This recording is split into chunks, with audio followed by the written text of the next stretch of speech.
Hello, my name is Wendy. This is the group number one. We will talk about the didactic unit plan. This plan is based on Module 2, Lesson A, on the English textbooks for 8th grade of Basic General Education. The title of the unit is The Cool City. This didactic unit was designed for students in the superior sub-level of education, general basic. The unit will be developed over 3 weeks and includes 11 class periods. The main objective of this unit is to help students understand and compare life in the city and in their countryside. They will also develop cultural awareness and improve their English communication skills. The transversal axis of this unit is social emotional skills, especially emotional management and positive social relationships.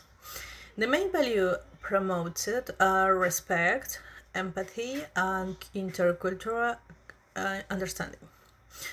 Thank you for your attention. Now my classmate will continue with the next section of the didactic unit plan. Thank you. Hi, Professor. My name is Frank Ortega. I'm going to explain the methodology that we use for this micro-curricular plan.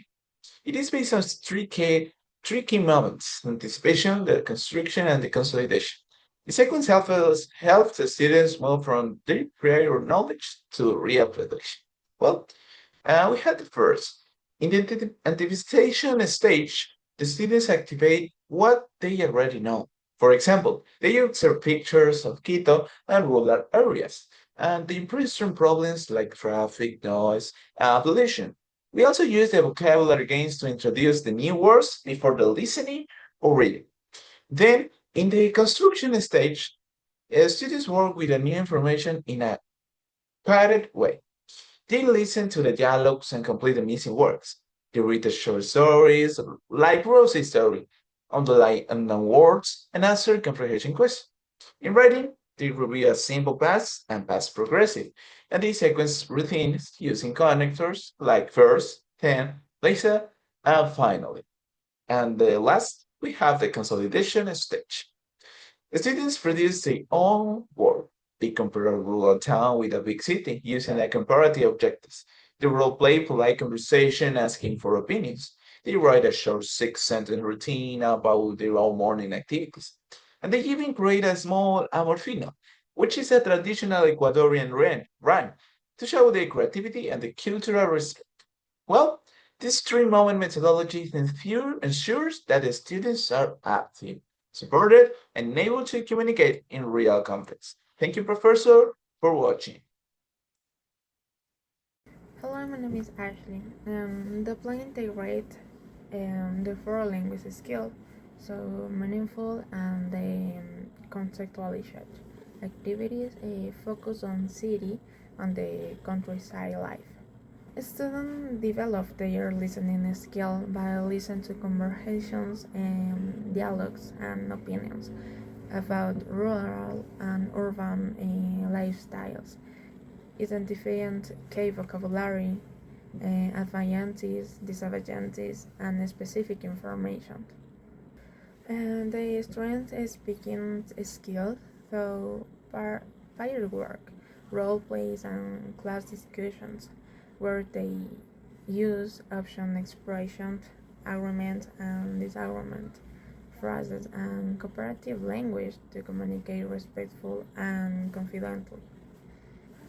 Learning activities include short stories and cultural texts that help learners identify main ideas, characters, events, and lessons learning. Using context clues, graphics, organizers, and the prior knowledge strategies. In writing, students produce sequenced paragraphs about routines and the past experience using connectors and the simple past and the past progressive. Creative tasks such as written bilingual amorphisms also encourage intercultural awareness, collaboration, participation, and appreciation of Ecuadorian traditions and diversity. Thank you. On the other hand, I am going to explain evaluation process and curricular adaptation used in this microcurricular planning. Evaluation is both formative and summative. Formative evaluation is applied during learning process, allowing the teachers to observe students' progress and provide feedback. The summative evaluation is applied at the end of the classes lesson to assess whether students achieve their learning objectives. To evaluate the students, we can use different instruments such as checklists, worksheets, rubrics, and oral performance activities. This tool help measure participation, comprehension, language production in a practical way. For example, checklists are useful for monitor classroom and tasks, while rubrics can assess speaking performance according to the specific criteria. In addition, curricular adaptation are included to support students with different learning needs. This adaptation ensures that all learners can participate successfully in the activities.